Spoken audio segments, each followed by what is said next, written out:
No one visits a lonely old billionaire until a poor orphan walked in and changed both lives. The mansion was so big that one person could live in it and still feel completely alone. At the top of a quiet hill outside Boston stood a beautiful stone house with tall windows, perfect gardens, and a long driveway that seemed to disappear into the trees. People looked at that house and saw wealth. They saw expensive cars. They saw security cameras, marble floors, and a man who had more money than he could ever spend. But they didn't see the loneliness inside. His name was Walter Hayes. He was 82 years old. For most of his life, Walter had built businesses, signed huge deals, and watched his fortune grow into billions of dollars. But now he spent most of his days sitting alone in a large living room, staring through the window. His wife had passed away many years ago. They had never had children. Most of his old friends were gone too, and the relatives who suddenly remembered him seemed more interested in his money than in him. Every morning, a housekeeper prepared his breakfast. Every afternoon, his lawyer stopped by with papers. Every evening, a nurse checked his blood pressure. But nobody ever sat down and asked him the one question he secretly wanted to hear. How are you really doing? One cold Tuesday morning, Walter sat at the dining table. A huge meal was placed in front of him. Eggs, toast, fresh fruit, coffee. He stared at it. "Take it away," he said quietly. The housekeeper looked surprised. "You haven't eaten anything, sir." "I'm not hungry." She nodded and walked away. Walter sighed. He looked at the empty chairs around the table. There were 12 of them, 12 chairs, one old man, and not a single person who felt like family. Then something unexpected happened. Around noon, Walter's security guard noticed a girl standing near the front gate. She looked about 15.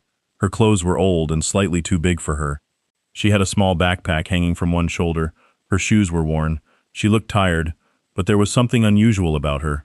She wasn't trying to steal anything. She wasn't begging for money. She was simply staring at the mansion. The guard walked toward her. "Hey, sweetheart, you can't stay here." The girl immediately stepped back. "I'm sorry. Are you lost?" She shook her head. "No." "Then why are you here?" The girl looked toward the giant house. "I heard someone lives here alone." The guard frowned. "What?" "My friend told me," she said. "She said the old man who lives here never has visitors." The guard crossed his arms. "And what does that have to do with you?" The girl looked down at her shoes. "Nothing." She paused. "I'm just lonely too." The guard's expression changed. For a moment, he didn't know what to say. The girl opened her backpack and pulled out a small paper bag. "I brought him something." "What is it?" "Cookies." The guard looked inside. There were only 4 homemade cookies. "They're not very good," she admitted, "but my foster mother taught me how to make them." The guard softened. "You have a foster mother?" "I did." Her voice became quieter. "She passed away last month." The guard stared at her. The girl quickly wiped her eyes. "I don't need money. I don't need anything. I just thought maybe he might want someone to talk to." Inside the mansion, Walter was still sitting by the window. He had no idea that someone was standing outside his gate. Then he heard a knock. A few minutes later, his guard entered the room. "Sir, there's a young girl outside." Walter looked up. "A girl?" "Yes. She says she brought you something." Walter almost laughed. "Me?" "Yes, sir." "What did she bring?" The guard held up the little paper bag. "Cookies." Walter stared at the bag for several seconds. Nobody had brought him homemade cookies in years. "Let her in," he finally said. The guard hesitated. "Are you sure?" Walter looked toward the window. For the first time that day, there was a tiny spark in his tired eyes. "Yes, let her in." A few minutes later, the front door opened. The 15-year-old girl slowly walked into the mansion. She looked around at the enormous room. She had never seen anything like it. Walter sat in his chair across the room. They stared at each other. Neither knew what to say. Finally, the girl held out the paper bag. "I brought these for you." Walter looked at the cookies. Then he looked at her. "Why?" She shrugged. "Because you looked lonely." Walter's lips trembled. Nobody had ever said those words to him so honestly. He reached for the bag. "What's your name, child?" The girl swallowed. "My name is Maya Brooks." Walter nodded slowly. "Maya?" Then he smiled. It was the first real smile that had crossed his face in a very long time. "Would you sit with me?" Maya looked at the empty chair beside him. Then she smiled. "Okay." And that simple decision would change both of their lives forever. Maya sat quietly beside Walter. For several minutes neither of them spoke. The mansion was so quiet that she could hear the ticking of an old clock on the wall. Walter looked at the cookies Maya had brought. He picked one up and took a small bite. Maya watched him nervously. "Well?" she asked. Walter chewed slowly. Then he smiled. They're terrible. Maya's eyes widened. What? Walter laughed. It was a real laugh. Not the polite laugh he gave business partners. Not the forced laugh he sometimes gave his staff. A real laugh. Maya couldn't help laughing too. I knew it, she said. I told you they weren't very good. Walter took another bite. But I'll finish them. Why? Because someone made them for me. Maya became quiet. Those words touched something inside her. Walter noticed. Where are your parents? He asked gently. Maya looked down. My parents died when I was little. Walter's smile disappeared. I'm sorry. It's okay. No, it isn't. Maya looked at him. Walter continued. You shouldn't have had to learn how to say that it's okay. Maya didn't answer. She had heard people say they were sorry many times. Social workers, teachers, foster parents, neighbors. But Walter said it differently. He didn't sound like he was feeling sorry for her. He sounded like he wished he could take the pain away. Maya looked around the mansion. Do you really live here alone? Walter nodded. Most of the time. Doesn't it get scary? Sometimes. Then why don't you live with your family? Walter looked toward the window. I don't have much family left. Maya nodded. She understood that kind of silence. After a moment, Walter asked, What about you? I live at a group home. Walter's face tightened. Do you like it? Maya thought carefully. It's not terrible. That isn't what I asked. She looked at him. No. Walter nodded. Why not? Because everybody there is waiting. Waiting for what? For someone to choose them. Her voice cracked. Sometimes another girl gets adopted, and everybody is happy for her. But when she leaves, her bed becomes empty. Maya swallowed. And then you realize yours is still there. Walter couldn't speak. He looked at the chair beside him. For the first time he understood why Maya had walked through his door. She wasn't simply looking for a rich man. She was looking for someone who understood what it felt like to be left behind. Walter reached over and placed his hand gently on hers. You shouldn't have to feel unwanted. Maya looked at their hands. Neither should you. Walter froze. The words hit him harder than she knew. He slowly pulled his hand back and looked away. For years, people had told him he was successful, powerful, important, lucky. Nobody had ever told him that he deserved to be loved. Maya suddenly stood. I should go. Walter looked surprised. Why? I've already stayed too long.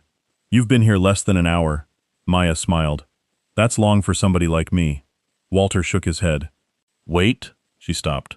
Come back tomorrow. Maya hesitated. Really? Yes? Why? Walter looked at the little paper bag sitting on the table. Because I don't like eating alone. Maya smiled. Okay. She started walking toward the door. Then Walter called her name. Maya? She turned. Yes? Thank you. For the cookies? Walter smiled. No. He looked at the empty chair beside him. For sitting down. Maya didn't understand how important those words were, but Walter did. The next afternoon, Maya returned. This time, she brought a small book. Walter was waiting near the window. You came back, he said. You told me to. I wasn't sure you would. Maya smiled. Neither was I. They spent the afternoon reading, then they talked. The day after that, she came again. Then again.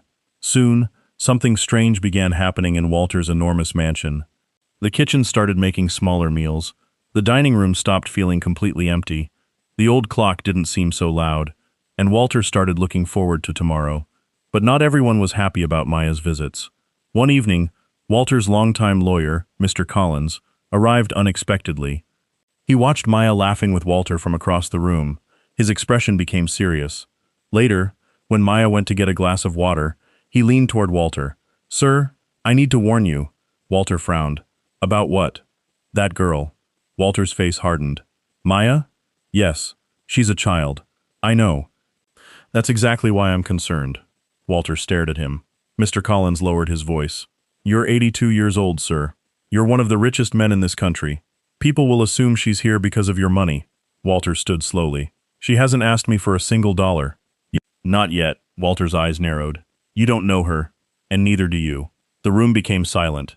Then Walter said something that surprised even himself. I know enough. Mr. Collins sighed. Please be careful. Walter looked toward the hallway where Maya had disappeared. For the first time in decades, someone had walked into his life without wanting anything from him, and Walter wasn't about to let fear take that away.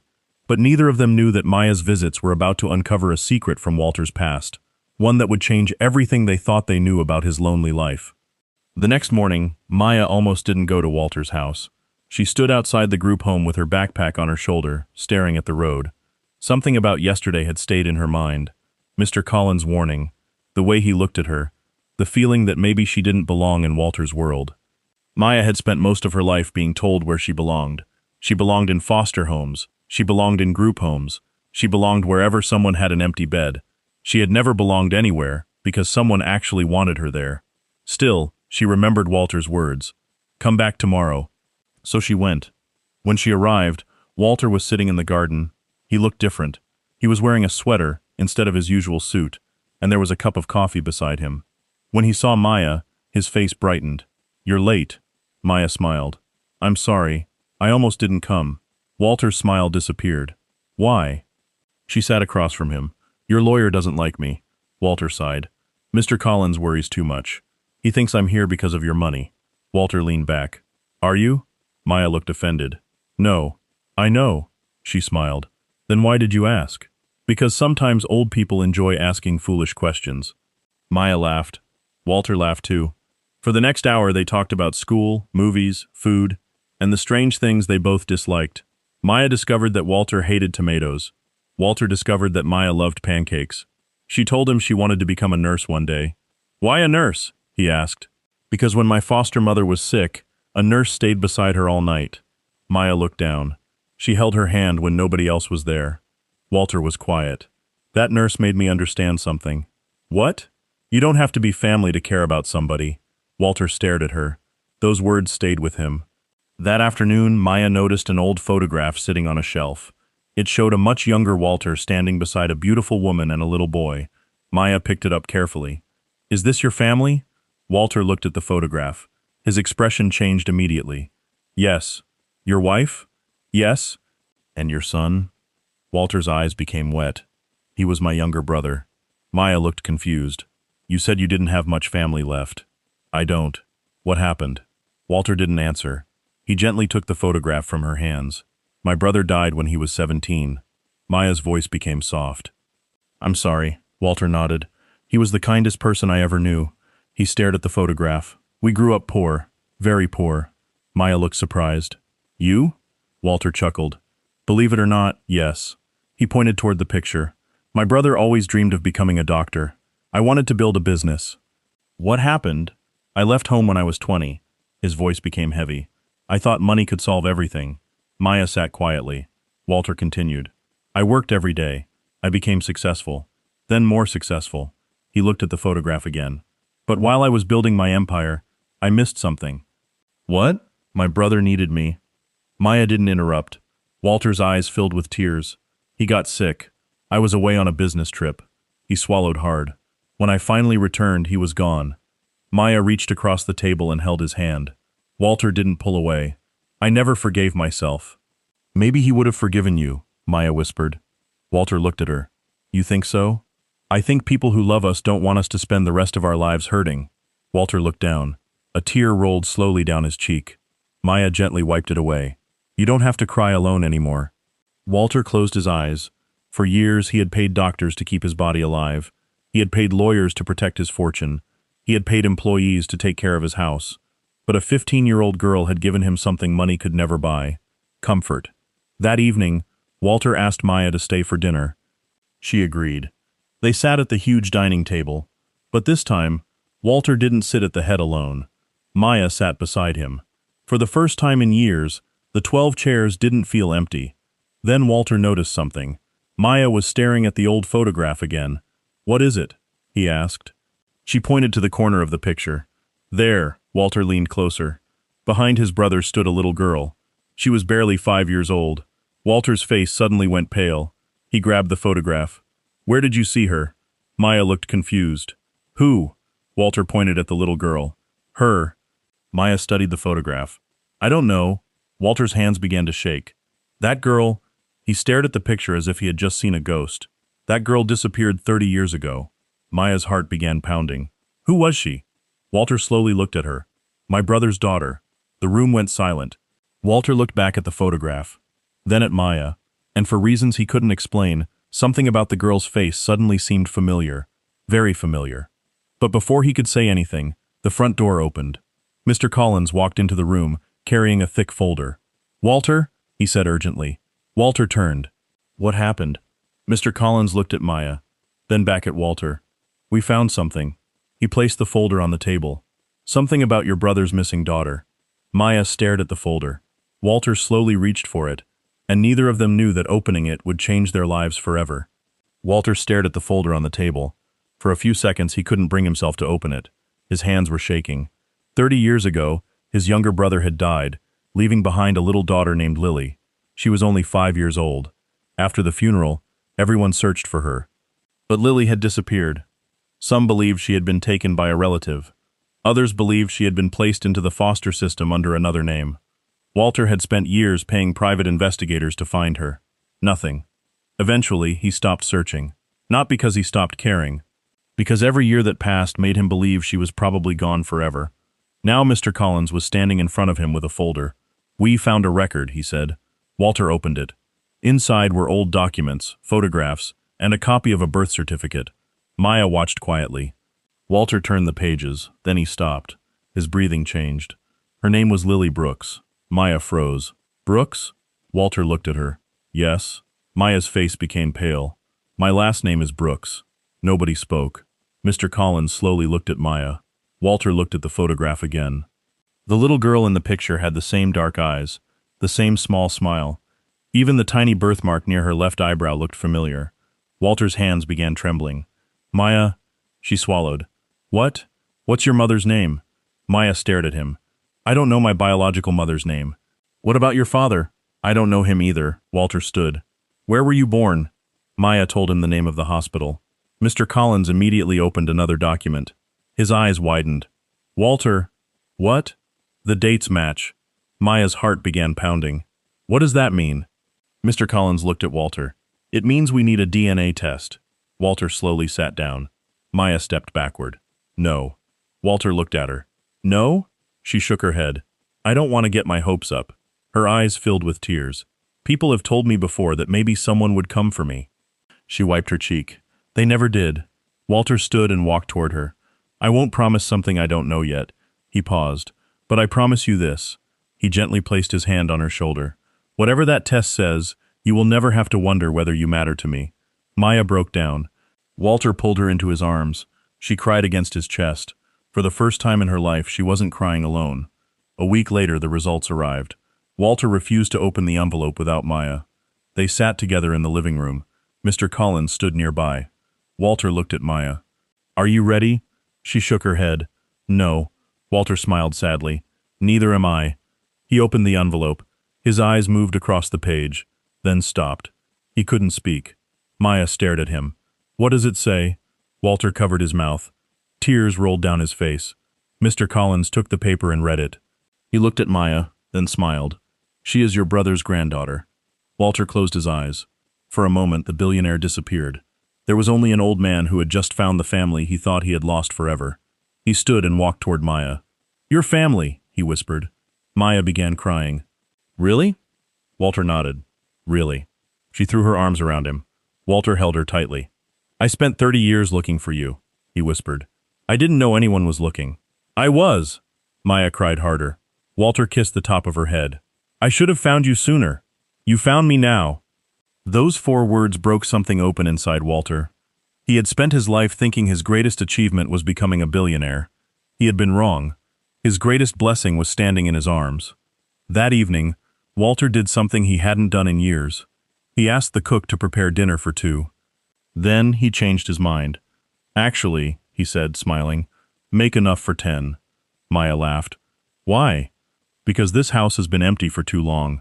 From that day forward, things changed. Maya no longer visited as a lonely orphan. She came home. Walter helped her return to school. He hired tutors, but he also made sure she had something more important. Time. Time to laugh. Time to be young. Time to heal. And Maya changed Walter too. She convinced him to leave his office. She made him walk in the garden. She dragged him into the kitchen and taught him how to make pancakes. She even convinced him to donate millions of dollars to programs helping children without families. But Walter didn't call it charity. He called it giving children the chance he had finally been given. Months later, Maya stood beside Walter in the garden. "Grandpa?" Walter smiled. "Yes?" Do you still feel lonely? He looked at the enormous house, then at the girl standing beside him. No. He squeezed her hand. Not anymore. Maya rested her head against his shoulder, and Walter finally understood something money had never taught him. A person can own the biggest house on the street and still have an empty heart. But sometimes, all it takes is one person walking through the door, one small act of kindness, one empty chair being filled, to remind someone that life isn't over. Sometimes, family finds you when you have stopped looking, and sometimes, the person you think came to be saved is actually the person who came to save you.